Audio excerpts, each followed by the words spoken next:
At 2:13 in the morning, on July 7th, 1968, the most powerful black gangster in America sat down at a Harlem diner and ordered coffee, a chicken leg, and hominy grits. He was 62 years old. He was under federal indictment. And he had a secret, one he had carried for almost 40 years, that he would take with him before the plate was empty. Stay with me, because by the end of this story, you'll understand why the FBI searched Harlem for 10 years after he died, why the mob refused to touch his coffin, and why one reporter who got too close to the truth simply vanished. Before we go any further, you have to understand where this man was born, because his childhood shaped the secret he'd carry forever. His real name was Ellsworth Raymond Johnson. He was born on October 31st, 1905 in Charleston, South Carolina, the son of a working-class black family. Quiet on the outside, on fire on the inside. The nickname Bumpy came from a childhood injury, a small bump on the back of his head that never quite went away. But the real reason the people of Harlem would one day whisper his name was something else entirely. When Ellsworth was 10, his older brother Willie was accused of killing a white man. Fearing a lynch mob, his parents mortgaged their tiny home, borrowed against the only thing they owned, to send Willie north. 4 years later, in 1919, his parents looked at young Ellsworth's temper, his insolence, and his habit of glaring at the wrong people and made the same decision. They put him on a train. Destination? Harlem. Sister Mabel. He dropped out of high school. He picked up odd jobs, and one evening, a local pool shark named William Hewitt noticed the kid. Hewitt ran a numbers game, that Harlem pastime where you bet $1 on a 3-digit number 365 days a year, no days off. Within months, Ellsworth wasn't an errand boy anymore. He was muscle. By his early 20s, he was running corners. And then came the woman who would change the next 30 years of his life. They called her Queenie. Stephanie St. Clair was a black Caribbean immigrant who, by the late 1920s, controlled the most lucrative numbers racket in Harlem. We're talking about millions of dollars a year in a quarter, more than some banks. And she ran it without the mafia's permission. She noticed the kid with the bump on his head. She didn't ask for a resume. She watched how he carried himself, how he handled threats, and how he talked back to anyone, black, white, Italian, who tried to push him. She made him her enforcer, and then she made him her student. But the secret? It started right here, and almost nobody noticed. Queenie taught him 3 things. Never flash money, because the cash was for the operation, not for the street. Never pull a trigger yourself if you can hire a brain to do it. And always own the boat. Whoever owns the boat owns the getaway. That third lesson? Bumpy Johnson paid 40 years of rent on it, and it would decide how he died. Meanwhile, a man named Arthur Flegenheimer, better known as Dutch Schultz, decided he'd had enough of paying tribute to Queenie in his territory.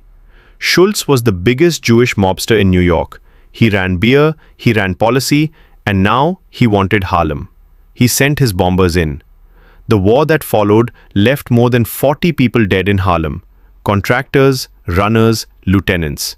Kidnappings, houses burned, bodies tossed in the river. Queenie fought back. Then she was arrested. Then she was imprisoned. And on a single night, October 23rd, 1935, Dutch Schultz was gunned down in a Newark restaurant. The commission sent a message up the bloodline directly. Schultz was dying because he was about to kill the wrong black crime boss, a move that would have started a racial war New York couldn't survive. Lucky Luciano made the call. Bumpy Johnson made the deal. And just like that, the most powerful black gangster in Harlem walked out of the wreckage with a crown on his head and an unspoken pact with the Italian mob that would last the rest of his life. And that crown is what carried him into the most powerful years of his reign. For the next 15 years, Bumpy ran Harlem. Not with the screaming headlines of Al Capone, he rarely pulled a trigger himself, but with a kind of cold, almost royal patience. He bankrolled black entertainers. He protected black numbers runners. He bailed out families the police had written off. And the Italians left him alone, because the bargain held. But the late 1940s brought something he couldn't outrun. In October of 1948, 6 months after they met, Bumpy married a woman named Harlem Godfather, The Rap on My Husband, Ellsworth Bumpy Johnson, and that book is where most of what we know about him comes from. Mamie's version was fierce, romantic, and slightly more flattering than reality, a pattern we'd see again decades later when another young man named Frank Lucas started telling his own story. In 1952, the federal net closed, a narcotics conspiracy charge, 15 years. He was sent west. To the one place no gangster ever bragged about, to the Rock. Alcatraz wasn't built for ordinary prisoners, it was built for the worst. Al Capone, Machine Gun Kelly, Robert Stroud, the Birdman of Alcatraz, and for Bumpy Johnson, listed as inmate number 1117-AZ, 11 years on a rock, and now, this is where the secret starts to grow. In June of 1962, 3 inmates, Frank Morris and brothers John and Clarence Anglin, disappeared from their cells. They built papier-mâché heads. They crawled through ventilation shafts. They paddled a rubber raft into San Francisco Bay. They were never seen again. Officially, they drowned. Officially, the case is unsolved, but here's the part most people don't know. According to an episode of Unsolved Mysteries, and only that episode, Bumpy Johnson, just months before his release from a nearby cell block, allegedly arranged a getaway boat. The story goes that he used his old Harlem contacts, the very boat ownership rule that Queenie taught him in the 1920s, to position a vessel at Pier 13 in Hunters Point, San Francisco, ready to snatch the 3 men out of the cold water. There's no police confirmation, there's no FBI file, there's no photo, it's folklore. But it's the kind of folklore that even the Bureau couldn't fully dismiss, and that uncertainty kept Bumpy alive for the rest of his short life. He was paroled in 1963.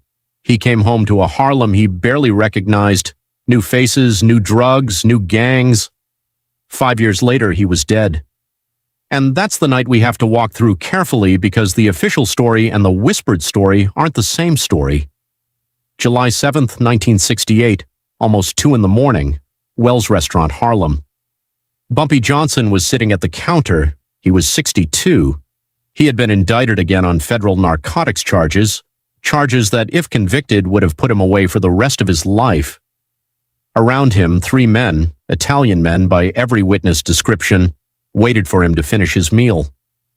The waitress brought him coffee, a chicken leg, hominy grits. He took a few bites. He clutched his chest. He fell. Heart attack. That's the official cause. That's what the death certificate says. A perfectly natural death for a 62-year-old man with hypertension and a lifetime of stress. But the men at the counter? They didn't call an ambulance first. They finished their coffee. And here's where the real secret starts to surface. Remember, I told you Bumpy was arrested more than 40 times. He was tried and acquitted on charges ranging from assault to narcotics. He staged a sit-down strike inside a Harlem police station in 1965, refusing to leave, to protest police surveillance of black neighborhoods, and a judge acquitted him in open court. A man like that doesn't die without leaving a message, and Bumpy Johnson left several. Frank Lucas, who would later inspire the movie American Gangster, spent decades telling reporters that Bumpy died in his arms. Mamie Johnson, Bumpy's widow, said straight to reporters that none of that was true. Lucas was not there. He was not the driver. He was not the protege Hollywood made him. But Frank Lucas did say one thing that has never been refuted, and it's the line every Bumpy researcher still circles back to. He said, "Bumpy never came back from Alcatraz the same man. There's something he carried out of that prison he never told anyone." So now we arrive at the secret itself, and I'm going to give you 3 pieces of it, and you decide what to believe. The first piece is the money. For decades, witnesses said Bumpy kept no visible fortune. He dressed simply. He drove modest cars. But inside his network of bars, juke joints, after-hours clubs, and real estate across Harlem and the Bronx, cash was buried, laundered, and tucked into businesses under other names. The figure most often whispered, never confirmed, is around $50 million in cash in 1960s money. The FBI reportedly spent a decade looking for it after his death. They never found the mother lode. The second piece is the boat, the Alcatraz connection. Whether he really did fund the 1962 escape or simply could have, the rumor itself made him untouchable. He knew too much.